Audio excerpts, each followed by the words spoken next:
இந்த circle represent பண்ணது $1 million and இது தான் $10 million அண்ட் இது தான் $100 million அண்ட் இப்போ நீங்க பாக்குறீங்களே இது தான் $1 billion. ரிலையன்ஸ் இண்டஸ்ட்ரீஸோட சேர்மேன் முகேஷ் அம்பானியோட நெட்வொர்த் இந்த நம்பரை விட 120 மடங்கு அதிகம். அண்ட் வெல் நீங்க இங்க இருக்கீங்க, அதாவது ஜாப் செய்றீங்க அண்ட் இந்த ஜாப் உங்களுக்கு உங்க டிகிரி முடிச்ச பிறகு கிடைச்சது. உங்ககிட்ட உங்க பேங்க் அக்கவுண்ட்ல அதிக காசு இல்ல அண்ட் உலகத்துல இருக்கிற எல்லா செலவும் இருக்கு. உங்களுக்கு தோணுது நீங்க அண்டர் பெய்டு, உங்க சேலரி கம்மின்னு, நீங்க உங்க வீட்டுக்கான லோனை முடிக்கணும், கிரெடிட் கார்டோட இஎம்ஐ கட்டணும் அண்ட் ஒண்ணுமே புரியல லைஃப் எங்க போகுதுன்னு. மேபி நீங்க ஒரு ஸ்டூடெண்டா இருக்கலாம், ஒரு கனவு கண்டுட்டு இருப்பீங்க, எதனா ஒரு நல்ல டிகிரி பண்ணிரலாம், அதுக்கப்புறம் ஒரு நல்ல ஜாப் கிடைக்கும், அதுல இருந்து நல்ல காசு வர ஆரம்பிக்கும் அண்ட் அப்புறம் லைஃப் செட் ஆயிடும். மேபி உங்ககிட்ட சேவிங்ஸ் தவிர ஒரு ஹெவி ஸ்டூடெண்ட் லோன்கான கத்தி உங்க தலை மீது தொங்கிட்டு இருக்கலாம். பணக்காரன் அகத்து சொல்ல போனா ஒரு கனவு மாதிரி தோணலாம். அட அவங்க எப்படி பண்ணிருப்பாங்க, நீங்க உங்ககிட்டயே திரும்ப திரும்ப இந்த கேள்வி கேட்பீங்க. இந்த எல்லா மில்லியனர் பில்லியனர் அண்ட் கோடீஸ்வரர் ஆட்கள் இவ்வளவு எங்கேஜ்ல இவ்வளவு சக்சஸ்ஃபுல் எப்படி ஆகுறாங்க? ஒருவேளை உங்களுக்கு எதனா சீட் கோட் தெரியுமா? ஒருவேளை காசு மோசமானதா? ஒருவேளை நீங்க அன்லக்கியா? ஒருவேளை you are not good enough? ஒருவேளை நீங்க உங்களோட லோன் கிளியர் பண்ண முடியாமலே போயிடலாம். ஒருவேளை நீங்க எப்பவுமே வேர்ல்ட் டிராவல் பண்ண முடியாம போகலாம். ஒருவேளை உங்களால உங்க ட்ரீம் காரை வாங்க முடியாம போகலாம். ஒருவேளை உங்களோட கனவுகள் வெறும் கனவுகளாகவே இருந்துடலாம். இதுக்கப்புறமா தான் உங்களுக்கு ரியலைஸ் ஆகுது இது எல்லாமே ஒரு கேம்னு. ஒரு கேம், இதுல நீங்க எவ்வளவு கடினமா தான் உழைச்சாலும் சரி நீங்க வெறும் தோத்துக்கிட்டே தான் போறீங்க. ஏன்னா நீங்க ஒரு தோக்கக்கூடிய டீமை சூஸ் பண்ணிருக்கீங்க. What if I tell you that you are wrong? What if I tell you உண்மையிலே வெல்த்தி ஆகிறது, நிறைய காசு சம்பாதிக்கிறது அண்ட் பணக்காரன் ஆகிறது அவ்வளவு கஷ்டமே இல்ல எவ்வளவு நீங்க யோசிக்கிறீங்களோ? What if I tell you நீங்க என்ன ஸ்போர்ட்ஸ் கார் வாங்கணும்னு விரும்புறீங்களோ அதை நீங்க வாங்கலாம். நீங்க உங்க வீட்டோட லோனை கிளியர் பண்ணனும்னா அதை பண்ணலாம். நீங்க குச்சியோட டிசைனர் துணிகள் வாங்கணும்னா அதை வாங்க முடியும். உங்களுக்கு அந்த லேட்டஸ்ட் ஐபோன் வாங்கணும்னு இருந்தா அதை வாங்க முடியும். அண்ட் நீங்க எப்படி விரும்புறீங்களோ அந்த லைஃப் வாழ முடியும். சோ நீங்க கேட்கலாம், அட என்ன சார் நீங்க ஒன்னும் போய் ஒன்னும் சொல்லலையேன்னு. இதோட பதிலா நான் சொல்லுவேன், இல்ல இட்ஸ் பாசிபிள். நீங்க உங்க ட்ரீமை கொண்டு வாழணும்னு எந்த அவசியமும் இல்ல. ஏன்னா இந்த வீடியோ முடியறதுக்குள்ளவே நான் உங்களுக்கு இந்த காயினோட இன்னொரு மறுபக்கத்தையே காமிச்சிருவேன். எதை இந்த ஸ்கூல் அண்ட் காலேஜஸ் உங்ககிட்ட இருந்து மறைச்சு வச்சிருக்கோம். லைக் பாத்தீங்கன்னா ரோபோட் கியோசாகி சொல்றாரு, உங்க எல்லாரையும் ஒரே மாதிரி யோசிக்க கண்டிஷன் செஞ்சிருக்காங்க. நான் உங்களுக்கு வார்னிங் கொடுக்கறேன், ஸ்டார்டிங்ல உங்களுக்கு ஏகப்பட்ட பிரச்சனைகள் வரும். அப்படி நீங்க ஒரு கூல் மைண்டுடன் காம் வேல ரோபோட் கியோசாகி மூலமாக கொடுக்கப்பட்ட இந்த டைம்லெஸ் பிரின்சிபல்ஸை ஃபாலோ பண்ணீங்கன்னா அதுக்கப்புறம் வெல் எவ்வளவு தான் ஏற்ற தாழ்வு வந்தாலும் சரி, வெல் எவ்வளவு தான் ஸ்ட்ரகிள்ஸும் வந்தாலும் சரி, வெல் எவ்வளவு கசப்பான உண்மையை எதிர்கொள்ள வேண்டியதா இருந்தாலும் சரி, ஆனாலும் நீங்க இந்த பிரின்சிபல்ஸ் மீது தொடர்ந்து இருந்தீங்கன்னா அப்ப உங்களால யாராலையும் நிறுத்த முடியாது. அண்ட் உங்களுக்கு இதையும் சொல்லிடுறேன், இது ஒரு கஷ்டமான பாதை அண்ட் உங்கள அதிகபட்சமான ஆட்கள் எண்ட் லைன் வரைக்கும் போயே சேர மாட்டீங்க. பட் இந்த வீடியோவை நான் அவங்களுக்காக ஒண்ணு உருவாக்கல. இந்த வீடியோ சில தேர்ந்தெடுக்கப்பட்ட நபர்களுக்காக உருவாக்கி இருக்கேன். யாரு அவங்க வாழ்க்கையை மாத்த போறாங்களோ. சோ இந்த வீடியோவை எண்ட் வரைக்கும் கண்டிப்பா ஸ்கிப் பண்ணாதீங்க. சோ யார் யாரெல்லாம் என் கூட இருக்கீங்களோ கமெண்ட்ல போய் இப்பவே எழுதுங்க, ஐ எம் ரெடி. வருஷம் 2004 நம்ம இந்தியாவோட ஜிடிபி $700 பில்லியன் இருந்துச்சு. ஆனா இதுவே அடுத்த 10 வருஷத்துல $2 trillion ஆயிடுச்சு. அதுவே நம்ம இப்ப பார்த்தோம்னா இந்தியா ஜிடிபி $4 trillion ஆயிடுச்சு. நீங்க இங்க பாத்தீங்கன்னா நம்ம நாட்டோட சொத்து மதிப்பு ஒவ்வொரு 10 வருஷமும் டபுள் ஆயிட்டு இருக்கு. நம்ம இந்தியன் ஜிடிபி மேல போகுதுன்னா அதுக்கு அர்த்தம் நம்ம ஸ்டாக் மார்க்கெட்டும் மேல போகுது. சோ இதுதான் ஸ்டாக் மார்க்கெட்ல இன்வெஸ்ட் பண்றதுக்கு சரியான டைம். ஆனா அதிகபட்ச ஆட்களுக்கு ஸ்டாக் மார்க்கெட்ல எப்படி இன்வெஸ்ட் பண்ணணும்னு தெரியாமலே இருக்கு. இதனால அவங்களோட காசை தேவையில்லாம சிட் ஃபண்ட் எஃப்டி மாதிரி கம்மி ரிட்டர்ன்ஸ் கொடுக்கக்கூடிய போட்டுறாங்க. சோ இந்த மாதிரி ஆட்களுக்காக இப்போ ஒரு நல்ல ஆப்பர்ச்சுனிட்டி இருக்கு. ரீசன்ட்லி ஆக்சிஸ் மேக்ஸ் லைஃப் வந்து ஒரு என்எஃப்ஓ லான்ச் பண்ணிருக்காங்க. அந்த என்எஃப்ஓட பேர் வந்து சஸ்டைனபிள் வெல்த் 50 இண்டெக்ஸ் ஃபண்ட். இந்த ஃபண்ட் என்ன செய்வாங்கன்னா நம்ம நாட்டுல இருக்கிற 500 கம்பெனிஸ்ல 50 கம்பெனிஸ் எதுல அதிக லாபம் சம்பாதிச்சிருக்காங்களோ அந்த 50 கம்பெனிஸ்ல இன்வெஸ்ட் பண்ணுவாங்க. நீங்க இந்த ஃபண்ட்ல இன்வெஸ்ட் பண்ணனும் விரும்புறீங்கன்னா அதோட லிங்க் வந்து நான் டிஸ்கிரிப்ஷன்ல கொடுத்திருக்கேன், போய் செக் பண்ணி பாருங்க. ஆனா இந்த ஃபண்ட் இந்த மாசம் 16ஆம் தேதிக்குள்ள க்ளோஸ் ஆயிடும். இந்த இண்டெக்ஸ் லாஸ்ட் 10 வருஷத்துல 25.2% ரிட்டர்ன் கொடுத்திருக்கு. கடந்த 5 வருஷத்துல 37% ரிட்டர்ன் கொடுத்திருக்கு. அதாவது அப்படி நீங்க இந்த ஃபண்ட்ல 10 வருஷத்துக்கு முன்னாடி $1,00,000 இன்வெஸ்ட் பண்ணிருந்தீங்கன்னா தினிக்கது $9,50,000 இருக்கும். இவங்க வந்து பிரீவியஸா ஆகஸ்ட் மாசம் 2023ல ஒரு ஃபண்ட் வந்து லான்ச் பண்ணிருந்தாங்க, small cap quality index fund. அந்த ஃபண்ட் வந்து இது வரைக்கும் 37.6% ரிட்டர்ன் கொடுத்திருக்கு. அதே மாதிரி லாஸ்ட் இயர் ஜனவரியில மிட் கேப் மொமெண்டம் ஃபண்ட்னு ஒரு ஃபண்ட் லான்ச் பண்ணிருந்தாங்க. அந்த ஃபண்ட் வந்து இது வரைக்கும் 22.4% ரிட்டர்ன் கொடுத்திருக்கு கடந்த 12 மாசத்துல. இந்த ஃபண்ட்ல இன்வெஸ்ட் பண்றதுனால உங்களுக்கு டாக்ஸ் பெனிஃபிட் கிடைக்கும். Under 80C up to 1.5 lakh வரைக்கும் டாக்ஸ் பெனிஃபிட் கிடைக்கும். அண்ட் அது இல்லாம நீங்க இன்வெஸ்ட் பண்ற அமௌண்ட் வருஷத்துல $2.5 லட்சம் இருக்கிற பட்சத்துல உங்களுக்கு கிடைக்கிற காசுக்கு நீங்க எந்த டாக்ஸ் கட்ட வேண்டியது இருக்காது. இதோட என்ஏவி வெறும் $10 ஸ்டார்ட் ஆகுது. இந்த ஃபண்ட் நீங்க as low as $2,000 இன்வெஸ்ட் பண்ண ஆரம்பிக்கலாம். இந்த ஃபண்டோட லிங்க் நம்மளோட டிஸ்கிரிப்ஷன்ல கொடுத்திருக்கேன், அதை யூஸ் பண்ணி இன்வெஸ்ட் பண்ணுங்க. ஆனா ஞாபகம் வச்சுக்கோங்க, இந்த ஃபண்ட் இந்த மாசம் 16ஆம் தேதிக்குள்ள க்ளோஸ் ஆயிடும். Let's get back into the video. 1923ல சிகாகோவோட எட்ஜ்வாட்டர் பீச் ஹோட்டல்ல ஒரு குரூப் ஆஃப் லீடர்ஸ் அண்ட் பெரிய பெரிய பிசினஸ்மேன்ஸ் வந்து ஒரு மீட்டிங் செஞ்சாங்க. அதுல இருந்து சில பேர் வந்து Charles Schwab, head of largest steel independent company, Samuel Insull, president of largest utilities, Howard Hopson, largest gas கம்பெனியோட ஓனர் அண்ட் இன்னும் பெரிய பெரிய ஆட்கள் இருந்தாங்க. கட் டு 25 இயர்ஸ், 25 வருஷம் அப்புறம் மோஸ்ட் ஆஃப் த இந்த எல்லா எலைட் ஆட்களும் பேங்க்ரப்ட் ஆயிட்டாங்க. என்ன பொறுத்த வரைக்கும் 1929 மார்க்கெட் கிராஷின் காரணத்தினால் இந்த எல்லா ஆட்களும் அவங்க காசை இழந்துட்டாங்க. மார்க்கெட்ல அப்ஸ் அண்ட் டவுன்ஸ் வரும் அண்ட் உங்ககிட்ட ஃபைனான்சியல் எஜுகேஷன் இருந்துச்சுன்னா அப்ப நீங்க உங்களோட வெல்த்தை வேற காப்பாத்திக்க மாட்டீங்க. பட் அது சைமல்டேனியஸ்லி க்ரோவும் செய்ய முடியும். ஒரு ரிச் பாஸ்கெட் பால் பிளேயரை டீம்ல இருந்து டெர்மினேட் செய்யப்பட்டாரு அண்ட் அவருடைய spending habits and financial education இல்லாத காரணத்தினால் அவர் கார் வாஷிங் சென்டர்ல வேலை செய்ய வேண்டியதானது. அதுக்கப்புறம் அவர் அங்கிருந்து அனுப்பிட்டாங்க. ஜேனா அவர் கார் வாஷ் பண்ற சமயத்துல அவரோட சாம்பியன்ஷிப் ரிங்க கழுட்ட மறந்துட்டாரு. நீங்க இதை நோட்டீஸ் பண்ணிருக்கீங்களா? எப்படி மக்கள் கோடிக்கணக்கான ரூபாய் லாட்டரி வின் பண்றாங்க அண்ட் அதுக்கப்புறம் ஒரே வருஷத்துல திரும்பவும் எப்படி இருந்தாங்களோ அதே மாதிரி ஆயிருப்பாங்க.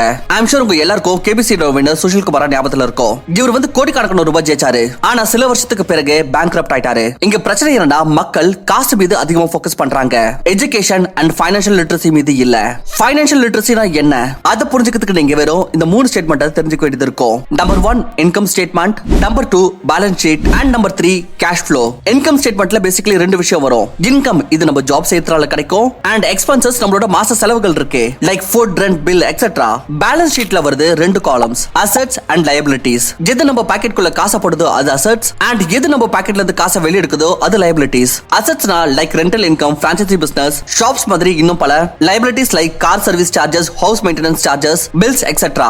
அண்ட் நம்பர் 3 வந்து கேஷ் ஃப்ளோ. கேஷ் ஃப்ளோ வெவ்வேறு ஆட்களுக்கு வெவ்வேறு மாதிரி இருக்கும். நான் உங்களுக்கு இதை புரிய வைக்கிற 3 எக்ஸாம்பிளுடன். ஒரு ஏழை நபரோட கேஷ் ஃப்ளோ எப்படி இருக்கும்? ஒரு ஏழைக்குள்ளே அவரோட இன்கம் ரொம்ப கம்மியா இருந்துச்சுன்னா அண்ட் அவரோட எக்ஸ்பென்ஸ் அதிகமா இருந்துச்சுன்னா அப்ப முதல்ல அவரோட இன்கம் அவர் பேலன்ஸ் ஷீட்டுக்கு வரும், அதுக்கப்புறம் எக்ஸ்பென்சஸ் காலம்க்கு போய்டும். இதுல பேசிக்கலி சர்வைவல் நெசசிட்டிஸ் லைக் சாப்பாடு, ரெண்ட் எக்ஸெட்ரா இருக்கும். ஒரு ஏழை நபர் கிட்ட எந்த அசெட்டும் இருக்காது, எந்த லைபிலிட்டியும் இருக்காது. அவர் வெறும் சர்வைவலுக்காக வேலை செய்வாரு. அண்ட் ஐ ஃபீல் நம்ம அவங்க வரைக்கும் இந்த ஃபைனான்ஷியல் நாலேஜை கொண்டு சேர்க்கணும். சோ இப்பவே இந்த வீடியோவை உங்க நண்பர்கள் கூட ஷேர் பண்ணுங்க. அதுக்கப்புறம் வருது மிடில் கிளாஸ் ஆட்கள். இவங்க பணக்காரன் ஆக முடியும், ஆனா இவங்க அசெட்ஸ் வாங்குறதுக்கு பதிலா லைபிலிட்டிஸ் வாங்கிடுவாங்க.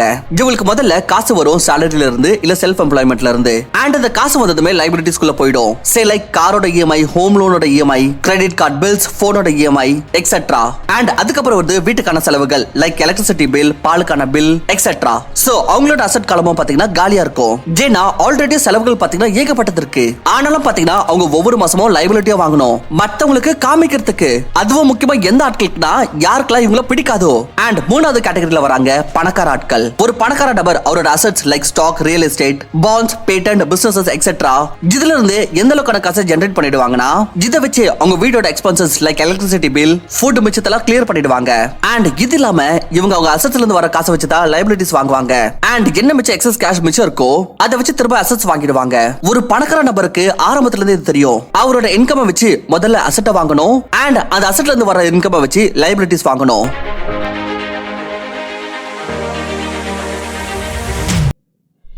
The rich invent money. 1876ல எப்ப அலெக்சாண்டர் கிராஹாம் பெல் டெலிபோனை பேட்டன் பண்ணாரோ அப்ப அவருக்கு எக்ஸ்ட்ரீம் ஹை டிமாண்ட் காரணத்தினால் ஏகப்பட்ட ப்ராப்ளம்ஸ் ஃபேஸ் பண்ண வேண்டியதானது. மக்கள் டெலிபோன் டிமாண்ட் பண்ணிக்கிட்டே போயிட்டு இருந்தாங்க அண்ட் அவர்கிட்ட அவ்வளவு டெலிபோனுக்கான சப்ளையே இல்ல. அதுக்கப்புறம் அவர் வில்லியம் ஆட்டர் கிட்ட போனாரு. இவர் அந்த டைமோட மிகப்பெரிய கம்பெனி வெஸ்டர்ன் யூனியனோட பிரசிடென்ட். கிராஹாம் பெல் வந்து அவரோட பேட்டன்ட்டை செல் ஆஃப் பண்றதுக்கு அவர்கிட்ட இருந்து $1,00,000 கேட்டாரு. இந்த வில்லியம் வந்து பைத்தியமானின்னு சொல்லி ரிஜெக்ட் பண்ணிட்டாரு. அதுக்கப்புறம் கிராஹாம் பெல் வந்து ஜேடி ஆன்டின்ற கம்பெனிக்கு செல் பண்ணாரு. இத பிறகு $1 மில்லியன் கம்பெனியாக மாறிச்சு. இத பார்த்து வில்லியம் ஆட்டருக்கு ரியலைஸ் ஆச்சு அவர் எவ்வளவு பெரிய தவறு செஞ்சிட்டாருன்னு. அப்படி அவர் டெலிபோனோட பேட்டன்ட்டை வாங்கியிருந்தாருன்னா என்ன ஆயிருக்கும்? எப்பவுமே ஞாபகம் வச்சுக்கோங்க, it's not the smart who get ahead but the bold. அதிகபட்ச ஆட்கள் அவங்க காசை குறித்து ரொம்ப செக்யூரா விளையாடுவாங்க, கொஞ்சம் கூட ரிஸ்க் எடுக்க மாட்டாங்க. ஏன்னா அவங்களுக்கு தோணுது அவங்க ரிஸ்க் எடுத்தாங்கன்னா அவங்க காசை இழந்துருவாங்கன்னு. அண்ட் இந்த பயத்தை அகற்றத்துக்கு நீங்க உங்களோட ஃபைனான்ஷியல் ஐக்யூவை ஹை ஆக்கணும் சோ தட் நீங்க உங்களோட டெஸ்க் ஜாபை விடலாம் அண்ட் உங்களோட பிசினஸ் ஐடியால இருந்து $1 மில்லியன் சம்பாதிக்கலாம். இதிலிருந்து 400 வருஷத்துக்கு முன்னாடி நம்ம நிலத்தை அசெட்டாக கருதணும். அந்த சமயத்துல யார்கிட்ட அதிக நிலம் இருக்குதோ அந்த அளவுக்கு பணக்காரர். அதுக்கப்புறம் இண்டஸ்ட்ரியலைசேஷன் ஏற்பட்ட காரணத்தினால் மக்கள் ஃபேக்டரிஸ் அண்ட் ஆபீசஸ் அசெட்டாக கருத ஆரம்பிச்சாங்க. அண்ட் இன்னைக்கு இருக்கிற மாடர்ன் ஏஜ் பத்தி பேசணும்னா இன்ஃபர்மேஷனை அசெட்டாக கருதுறோம். ஆனா இங்க புரிஞ்சுக்க வேண்டிய விஷயம் என்னன்னா information today is infinite and daily புது புது விஷயங்கள் வந்துகிட்டே இருக்கு. முன்னாடி இருந்த காலத்துல இதெல்லாம் பாசிபிளே இல்ல. ஆனா இன்னைக்கு சாட் ஜிபிடி அண்ட் ஏஐ காலத்துல இது எல்லாமே பாசிபிள். ப்ளீஸ் உங்களோட டைம் கத்துக்கிறதுலயும் எக்ஸிக்யூட் பண்றதுலயும் செலவு பண்ணுங்க. ஏன்னா நீங்க எந்த அளவுக்கு அதிகமா கத்துக்கிறீங்களோ அந்த அளவுக்கு போல்ட் அண்ட் கான்ஃபிடென்ட்டா ஆயிட்டு இருப்பீங்க.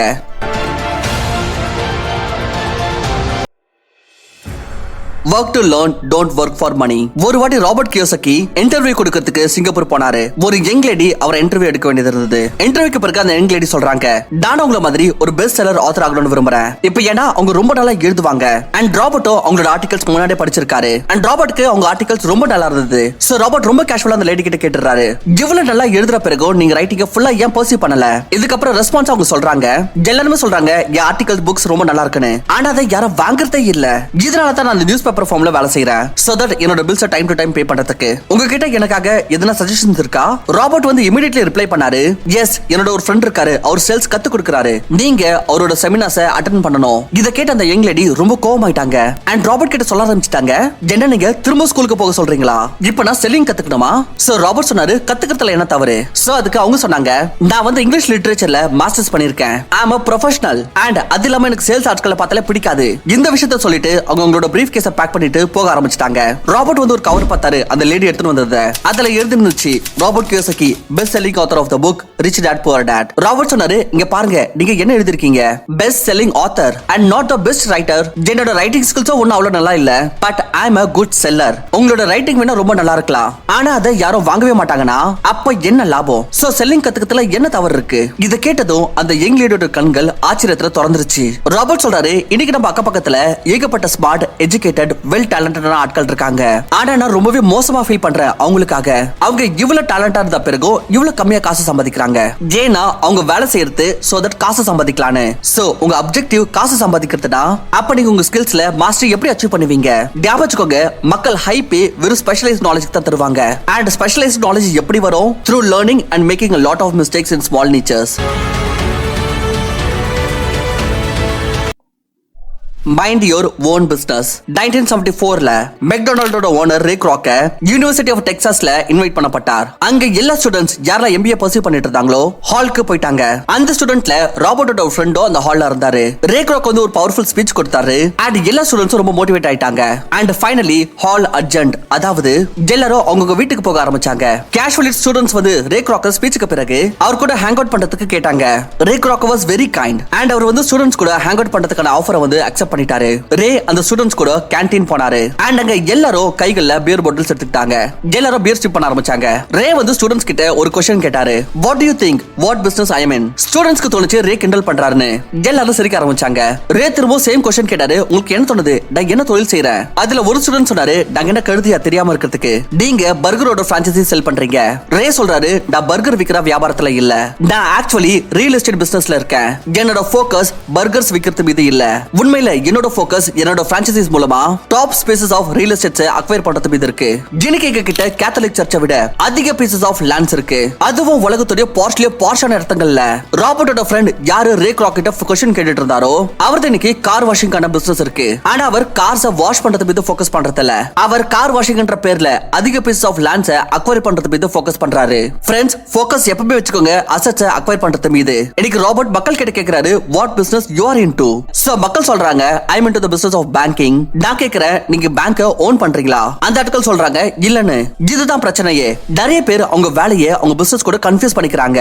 நீங்க வேற ஒருத்தருக்கு வேலை செய்றீங்களே, அது வந்து ப்ரொஃபஷனல் வொர்க். அண்ட் எதை நீங்க உங்களுக்காக செய்றீங்களோ அதுதான் உங்களோட பிசினஸ். ஐ நோ வீடியோ கொஞ்சம் லென்த் ஆயிடுச்சு, பட் எண்ட்ல நான் உங்ககிட்ட இதுதான் சொல்லுவேன். அப்படி உங்களுக்கு வெல்தி ஆகணும்னா, so start minding your own business. Keep your day time job, but start buying real assets, not liabilities. கீழ கமெண்ட்ல எஸ் ஐ வில் அஃபர்ம் பண்ணுங்க. ஞாபகம் வச்சுக்கோங்க, அஃபர்மேஷன்ல ரொம்ப சக்தி இருக்கு. இவ்வளவு நேரம் இந்த வீடியோ பார்த்துட்டு இருக்கீங்கன்னா எங்களை சப்போர்ட் பண்றதுக்கு இந்த வீடியோவை லைக் கண்டிப்பா பண்ணிட்டு இந்த யூஸ்ஃபுல் நாலேஜ் உங்களோட ஃப்ரெண்ட்ஸ் அண்ட் ஃபேமிலி மெம்பர்ஸ் கண்டிப்பா தெரிஞ்சுக்க வீடியோவையும் மறக்காம ஷேர் பண்ணிடுங்க. அண்ட் ஸ்டாக் மார்க்கெட்ல ரிசர்ச் பண்றதுக்கு உங்களுக்கு டைம் இல்லனா ரீசென்ட்லி ஆக்சஸ் வந்து ஒரு NFO லான்ச் பண்ணிருக்காங்க. நீங்க அதுல வேணா இன்வெஸ்ட் பண்ணலாம். NFO லிங்க் வந்து நான் டிஸ்கிரிப்ஷன்ல கொடுத்திருக்கேன். அந்த லிங்க் யூஸ் பண்ணி இன்வெஸ்ட் பண்ணுங்க. ஆனா ஞாபகம் வச்சுக்கோங்க, அந்த ஃபண்ட் இந்த மாசம் 16ஆம் தேதிக்குள்ள க்ளோஸ் ஆயிடும். Thank you for watching. நான் உங்களை இன்னொரு நல்ல வீடியோல சந்திக்கிறேன்.